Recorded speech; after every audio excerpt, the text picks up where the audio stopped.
this is a feeling that I cannot explain right now because ये technology मतलब first time India में लाना was so difficult specially covid के time पे and अभी from that vision till where we are today like अभी ये movie release हो रही है so it is an honour firstly to be a part of KSRSR limited to have Mr. Satish Pancharia as my mentor and then working with Mr. Vikram sir and Mr. Mahesh sir. It's been an honor working with everyone and learning this technology and learning the entire idea of the creativity how this film is made under one roof. So I know आपने virtual production के बारे में सुना होगा like how we can bring the entire world under one roof and how आप जो imagine कीजिए मतलब आप जो imagine कर सकते हैं वो आप एक मूवी में शूट कर सकते हैं आप दिखा सकते हैं so this is something that can not be explain in words and this is creating very different kind of cinema in today's generation thank you केसरा वर्चुअल वर्ल्ड में पहली फिल्म लेके आ रहे हैं डायरेक्टर ऑफ केसरा तो आप क्या कहना चाहेंगे जी पहले तो हिमांशु भैया को थैंक यू सो मच और केसरा इंडिया की पहली मूवी है जो जुदा होके कंप्लीट हुई है पिक्चर और बहुत ही जल्दी जुलाई में हम लोग उस पिक्चर को देखेंगे तो मैं हम लोगों के लिए भी बिल्कुल एक नया था क्योंकि फर्स्ट टाइम और एक अलग एक्सपीरियंस है लेकिन प्रोड्यूसर्स डायरेक्टर्स के लिए बहुत अच्छा है कि लोग रेकी करने के लिए दूसरी जगह जाते थे और मैं बताना चाहता हूँ कि हम सब के लिए गुड न्यूज़ ये है कि आप एक ही छत के नीचे पूरी दुनिया आप यहाँ पे entire world you can shoot in one roof और कॉस्ट भी 50% कम हो जाएगा और आपको एयरपोर्ट में परमिशन लेना रेलवे में परमिशन लेना ये सब चीज़ें आपकी ये रहेगा कि आप कुछ भी शूट कर सकते हो एक ही फ्लोर में।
एक सफ़र की शुरुआत है।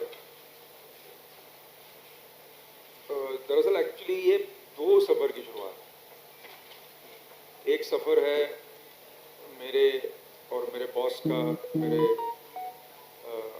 फादर का, मेरे मेंटोर का, जो बचपन से चला है मेरे लिए। और आज मैं इतना खुशनसीब हूँ कि वो मेरी कंपनी ये क्रिएटिव हेड है, और इससे ज़्यादा खुशी मुझे क्या हो सकती है कि उनके उनके अंडर और उनके गाइडेंस में हमारी सारी फिल्में बन रही हैं। जुदा होके भी जो है वो एक कंटिन्यूएशन है। जहां हमने राज को छोड़ा था वहां जुदा होके भी को शुरू किया। A story of love and fear। अब इस सफर में एक और सफर शुरू हुआ और वो है वर्चुअल प्रोडक्शन का। जब लॉकडाउन आया और बाहर शूटिंग अलाउड नहीं थी, रास्तों पे शूटिंग अलाउड नहीं थी, तो हमने ये टेक्नोलॉजी को ढूंढा, उसको अपनाया और वो टेक्नोलॉजी है वर्चुअल प्रोडक्शन। वर्चुअल प्रोडक्शन ये टेक्नोलॉजी है जो आप देख रहे हैं यहाँ कर्व स्क्रीन पे, जहाँ सारी फिल्म जो है वो जुदा होके भी जो फिल्म है वो इंडिया की पहली फिल्म है जो पूरी की पूरी एक फ्लोर पे शूट हुई है, 60 फीट बाय 50 फीट। कहीं नहीं गए हम। पिक्चर में हिल स्टेशन भी है, ट्रेन भी है, वाटरफॉल भी है, सब कुछ है, लेकिन सब वर्चुअली क्रिएट किया गया है पहली बार। ये टेक्नोलॉजी जो हमने सीखी, जो हमने अपनाई, हमारी कंपनी में ये मेरे पार्टनर हैं अमर ठक्कर, जो कि वो सब देखते हैं जो मैं नहीं देखता, मतलब लीगल, पैसा, और उनका काम है मेरे साथ झगड़ा करना। तो हमने ये टेक्नोलॉजी को अपनाया और फिर हम इंडस्ट्री में देख रहे थे कि कौन है जो ये टेक्नोलॉजी समझ सकता है, क्योंकि हम चाह रहे थे स्टूडियो बनाएं और पिक्चरें बनाएं। अब हम तो प्रोडक्शन हाउस है, हमारे पास तो उस किस्म की पूंजी है नहीं। तब मैं सतीश जी से मिला। सतीश जी को 5 मिनट लगे इस टेक्नोलॉजी को समझ में, सिर्फ 5 मिनट, और उन्होंने कहा कि मैं ये आपके साथ करूँगा। तो अब जुदा होके भी है वो, ये दूसरा सफ़र है मेरा, मेरी कंपनी का और के सरा और सतीश भाई का, जहां हम इस साल तो 5 फिल्में रिलीज़ करेंगे जुदा होके भी को लेकर, लेकिन अगले साल हमारा लक्ष्य है कि हम 25 फिल्में रिलीज़ करेंगे।